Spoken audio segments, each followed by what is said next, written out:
हर हर महादेव। आप देख रहे हैं अमृतवाणी। यह वाणी देवों की वाणी, संस्कृति की वाणी, भारतीय सभ्यता की वाणी आप सभी के समक्ष लेकर आते हैं अमृतवाणी चैनल। आज हम बात करेंगे और हमारी संस्कृति और सनातन धर्म और हमारी जो मूल जो जड़ है उसके विषय में आज सभी को हम अवगत कराएंगे। मानव जीवन में किस प्रकार से ग्रह, नक्षत्र, अंक और वाणी प्रभाव डालती है, इसमें आज हम आपके सामने कुछ बिंदुओं पर चर्चा करने आए हैं और कुछ जानकारी देने आए हैं। सर्वप्रथम आप सभी को दीपों के पर्व, दीपावली पर्व की हार्दिक शुभकामनाएं। माँ लक्ष्मी की कृपा आप सभी के परिवार पर बनी रहे। आप शतायु रहें, दीर्घायु रहें, यशवान, कीर्तिवान, धन दान से परिपूर्ण रहें। माँ लक्ष्मी का पूजन आप सभी श्रद्धा भाव से करते हैं, लेकिन इसके फल जितनी सेवा भाव से आप करते हैं वो नहीं मिलते हैं, कुछ चूक होती है। तो हमारे दिए हुए जो उपाय हैं ये आपके जीवन में अनुधान से आपको पूर्ण करेंगे। इसमें कुछ उपाय हैं, जैसे आज हम उपाय लेकर आए हैं विशेष तौर पर अंकों का उपाय। अंक का बहुत महत्व है। जिस प्रकार हम एक दूसरे से जुड़ते हैं उसमें भी अंकों का योग बहुत महत्वपूर्ण होता है। हमारे सनातन धर्म में अंकों को लेकर बहुत बड़ा विज्ञान हमारे ऋषि मुनियों द्वारा रचा गया है। उसी में से कुछ बिंदुओं पर आज हम प्रकाश डालेंगे। जैसे कि हमारे सनातन धर्म में 9 नंबर का महत्व, 7 नंबर का महत्व, 8 नंबर का महत्व, 5 नंबर का महत्व, 1 नंबर का महत्व, ऐसे अनेक अंक हैं जिसके बारे में आज हम आपको विस्तार से बताएंगे। और दीपावली पर्व पर आपके लिए पूजन पर कौन सा अंक आप पूजन में लिखें जिससे आपकी सारी परेशानियां दूर हो और धन की वर्षा आपके घर हो, ऐसे ही कुछ अंक हैं जिसके बारे में हम आपको बताने जा रहे हैं। सर्वप्रथम जो अंक आता है वो अंक है 708।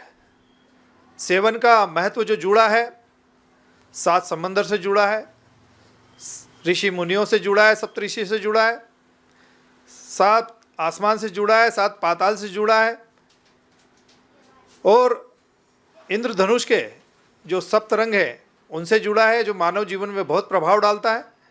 तो 7 अंक का सनातन धर्म में बहुत ज़्यादा महत्व है।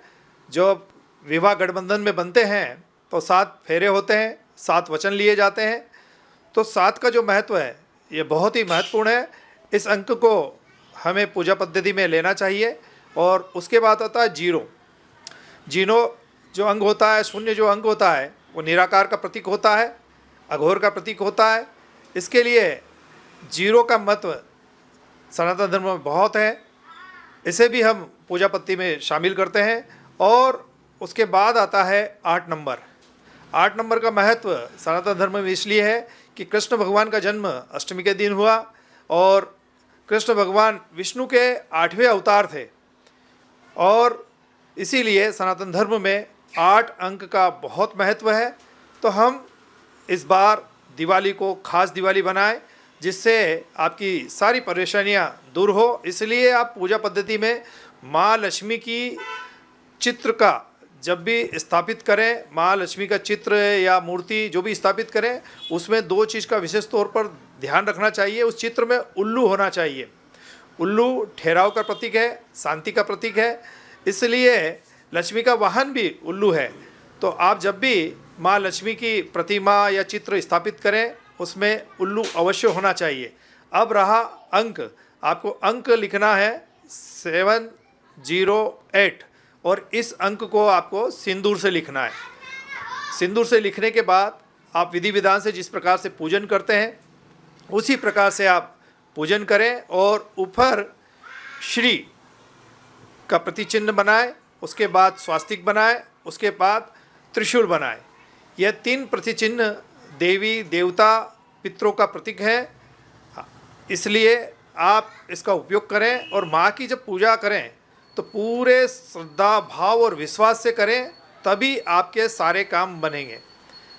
आप जो माँ लक्ष्मी की पूजा कर रहे हैं, धनतेरस के दिन से लेकर पूजा प्रारंभ होगी। आप जब हमारा द्वितीय दिन आएगा उसको हम नरक चौदस या रूप चौदस या काली चौदस के रूप में मानते हैं। इस दिन हम सभी को शुद्ध पवित्र होकर पीपल देवता को दीपक लगाना है। अगला दिन जब दिवाली का होगा तो दीपावली के दिन हम सभी अधिक से अधिक जो शुभ रंग होते हैं वैसे ही कपड़े पहने। कभी भी काले कपड़े पहनकर, नीले कपड़े पहनकर देवी देवता किसी की पूजा हमें नहीं करना चाहिए। रंगों का बहुत महत्व होता है, मानव जीवन में रंग बहुत प्रभाव डालते हैं। इसके विषय में भी हम आगे चर्चा करेंगे। आज अंकों का विषय है, इसलिए अंक का बहुत बड़ा महत्व है। आपके जीवन में यह प्रकाश ला सकता है, बदलाव ला सकता है। आपके 708 इस बार आप इस अंक के माध्यम से आप पूजा पद्धति करें, आपके जीवन में निश्चित ही बदलाव होगा। आपका जीवन बिल्कुल ही यशवान, कृतिवान और जो भी परेशानी आपके जीवन में चल रही है वो बहुत जल्द ख़त्म होगी। मैं माँ लक्ष्मी से प्रार्थना करता हूँ कि आपकी सारी मनोकामना पूर्ण हो।